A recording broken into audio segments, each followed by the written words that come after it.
හරි. අද අපි කතා කරන්නේ ගොඩක් දෙනෙක්ට තියෙන ලොකු ප්‍රශ්නයක් ගැන. ඒ තමයි නිදාන්ගත ආහාර ජීර්ණ ගැටලු. කෑව ගමන්ම වොෂ්රූම් යන්න ඕනේ වෙනවද?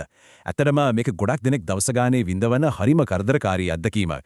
ගොඩක් අය මේක සාමාන්‍ය ગેස්ට්‍රයිටිස් කියලා හිතුවට ඇත්තම හේතුව තමයි IBS එහෙමත් නැත්නම් ඉරිටබල් බවල් සින්ඩ්‍රෝම්. ඉතින් කවුරුත් කතා නොකරන මේ සැඟවුණු සටන ඇතුලේ ඇත්තටම වෙන්නේ මොකක්ද කියලා අපි දැන් බලමු. ඒකපාරටම බඩ එළිය යනවා, බඩ පිපෙනවා, මලබද්ධය, ඒ වගේම දැඩි වෙහෙස. මේ රෝග ලක්ෂණ එකිනෙකට වෙනස්. මේකට හේතුව මොකක්ද?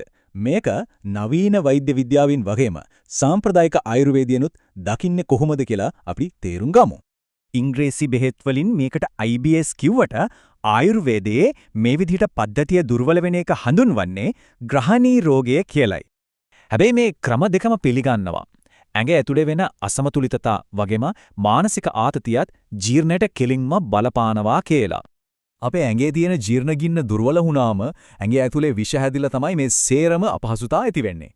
ඒ විතරක් නෙවෙයි ලොකු ආසාදන ආතතිය හදිස්සියට කැම කණ එක වගේ දේවලුත් මේ තත්ත්වය තවත් දරුණු කරනවා. මේක පාලනය කරන්න නම් මුලින්ම අපි රෝගිය වෙඩි කරන කැම බීම අඳුරගෙන ඒවයින් ඈත් වෙන්නම ඕනි. වෙනාවට නොකන එක ඕනාවට වඩා කන එක වගේ වැරදි පුරුදු අපේ ජීර්ණ පද්ධතිය සම්පූර්ණයෙන් අඩාල කරනවා. තිරිංගු කිරි ගෝවා වගේ කෑම බඩවැල් වලට අහිතකර විදිහට බලපාලා ජීර්ණ ක්‍රියාවලිය ගොඩක්ම පරක්කු කරන බව අමතක කරන්න එපා. හැබැයි බය වෙන්න දෙයක් නැහැ. හරි කෑම රටාවකට මාරු වුණොත් අපිට මේ තත්වෙන් ලොකු සහනයක් ලබා ගන්න පුළුවන්. ප්‍රධානම දේ තමයි ඇඟට ලේසියෙන් දිරවන උණුසුම් වගේම සැහැල්ලු කෑම ಜಾති අපේ ප්‍රධාන ආහාර වේලට එකතු කරගන්න එක. පරණහල්, මෝරු, පැපෝල් වගේ දේවල් ජීර්ණ පද්ධතියට කිසිම බරක් දෙන්නේ නැතුව හරිම සෞම්‍ය විදිහට පෝෂණය ලබා දෙනවා.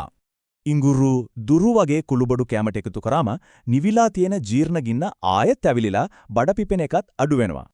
හැබැයි සදාහටම සුව වෙන්න කෑම විතරක් මදි. අපේ එදිනෙදා ජීවන රටාවත් අනිවාර්යෙන්ම වෙනස් කරගන්නම ඕනේ. නිවැරදි වෙලාවට කන එක, දවල්ට නොනිදා ඉන්න එක වගේ දේවල් වලින් ජීර්ණ ක්‍රියාවලිය අඩාල වෙන එක නවත්ත ගන්න පුළුවන්.